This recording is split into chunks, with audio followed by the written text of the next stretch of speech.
Short documentary on Ghost by Henrik Ibsen, made by Halima Bibi, Muqaddas Umar, and Musfira Ali. Ghost by Henrik Ibsen. Introduction of a writer. The modern age in English literature generally refers to the period from the late 19th century to the mid 20th century. This era saw a significant shift in literary styles, themes, perspectives. Several important works and playwrights emerged during this time. Henrik Ibsen was one of them. Henrik Ibsen was a Norwegian playwright and one of the most influential figures in modern drama. He is often referred to as the father of realism for his groundbreaking contribution to the genre. Now let us come towards the setting of a play. The play is set in Norway and reflects the social and cultural context of the time. The play is set in a small Norwegian coastal town, reflecting the societal norm and expectation of the late 19th century. Ibsen uses this small community as a microcosm to explore broader social issues and critique the moral and cultural values of the time. The play was considered scandalous at the time of its release due to its frank portrayal of taboo subjects and the challenging of societal norms. Talking about the characters of the play, Helena Alving is the main protagonist of the play. Mrs. Alving is the widow of Captain Alving and the mother of Oswald. Oswald Alving.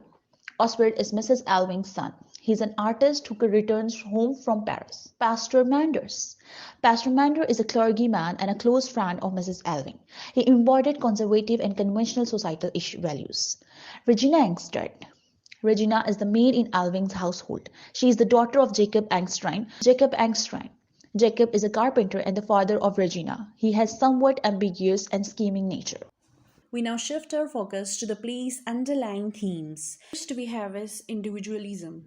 Early in Ghost, Henrik Ibsen introduces a key theme when he raises the topic of individual fulfillment versus an individual being expected to fulfill society's expectations. In the first conversation between Mrs. Helene Alving and Pastor Manders, Mrs. Alving reveals she is willing to entertain views about personal liberty that many consider unacceptable. The main action of the play deals with the consequences of that choice. Ibsen uses Pastor Manders to represent those rules. The pastor is the one who advised Mrs. Alving to return to her husband, whose depraved behavior was already apparent. For Pastor Manders, following society's rules is equal to following God's rules. But above all, following the rules means avoiding the appearance of impropriety. Oswald is already what his mother seems to become after a lifetime to devotion to duty. The plot of Ghost, Oswald depends on this tension between the beliefs about the individual represented by Mrs. Alving and Oswald on one hand and society represented by Pastor Manders on the other. The characters' positions on these issues drive their choices, which, in turn, drive the action of the play.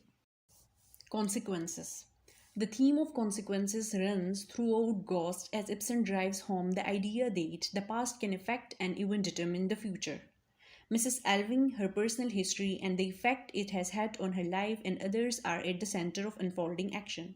As a young woman, Mrs. Alving was sent into an arranged marriage because her mother and her two aunts thought that Captain Alving's money was too good to turn down. The consequences of past actions are what haunt the characters in Ghosts. Truth versus lies. Ibsen presents the battle between truth and lies most importantly in the Alving family. Mrs. Alving in particular is at the center of this struggle. Early in her marriage, Mrs. Alving attempted to find a truthful life for herself by leaving her drunken and unfaithful husband. But without Pastor Manders' help, she succumbs to society's expectations and returns to her husband. They present a happy marriage to the world, but it is anything but that. He is considered a virtuous man and leader in the community, but he is quite the opposite. He creates a feeling of claustrophobia on stage as characters struggle with problems created by deceit. The setting, a single room, enhances this feeling that the truth is closing in. Mrs. Alving feels smothered by lies and finally breaks free by revealing ugly secrets. The diction in Henrik Ibsen's Ghost is characterized by its realism, employing everyday language that reflects the authentic speech of characters. Ibsen's use of symbolism and metaphor adds depth to the dialogue, conveying hidden truths and symbolic elements. The playwright employs irony and satire to criticize societal norms, and the diction may include elevated language during dramatic moments to underscore emotional intensity. Repetition and rhetorical devices are used to emphasize key themes, while character specific diction distinguishes individuals and conveys their perspectives. Foreshadowing and ambiguity are woven into language, creating a rich tapestry that contribute to the overall impact of plays dialogue, characterization, and thematic exploration.